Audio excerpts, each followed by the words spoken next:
Në Gjirokastër është mbajtur eventi Qilim Fest, që erdhi në edicionin e tij të 4, një spektakël qilimash dhe motivesh që kanë mbuluar kaldrëmet, demonstrimet publike të traditës së punës në tezgjah.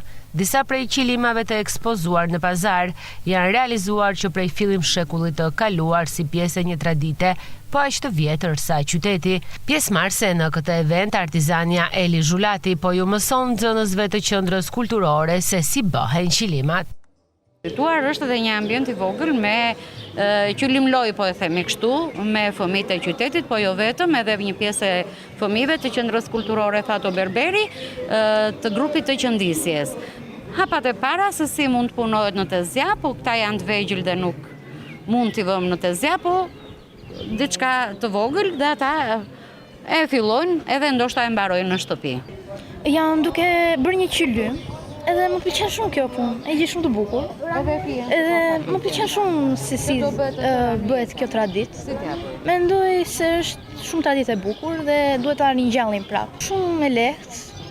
Edhe mendoj se mundet të shërben shumë për mësim dhe për zhvillim të talenteve. Artizanët pjesëmarrës në Qilim Fest me produktet e tyre vlerësojnë këtë fest dhe shprehen se këto tradita duhen ruajtur. Është viti disa herë që jemi pjesëmarrëse në panajire edhe në këtë aktivitet që tashmë është bërë traditë për Gjirokastrën. Risi janë punimet në argjend.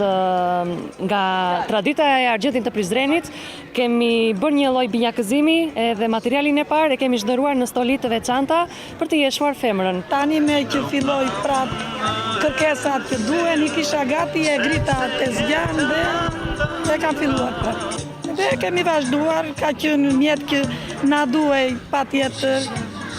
Në familje shtrojmë qylyma, bëjmë sherkje për çoban, bëjmë çdo lloj gjë. Është shumë mirë që të vazhdoj. Të vazhdoj si traditë, pse të ikim këto që janë të trashëguara. Po, turistët e kanë shumë qejf, bile futen dhe burrat në të jograt. Unë kam marrë pjesë dhe gjitha produktet bio që po bëjmë, gjërat artizanale, pra duhet që mos u mbasin tradita. Unë merre me likernat, me glikot, me reçelnat, me frutat e komplet zonës. Tani ka filluar sezoni dhe ne për artizanët nuk ka kur pushim, jo dimër, por edhe bear. Pjesë e eventit u bën qindra vizitorë që eksplorojnë Gjirokastrën në fundjavë, por edhe grupe të huajsh.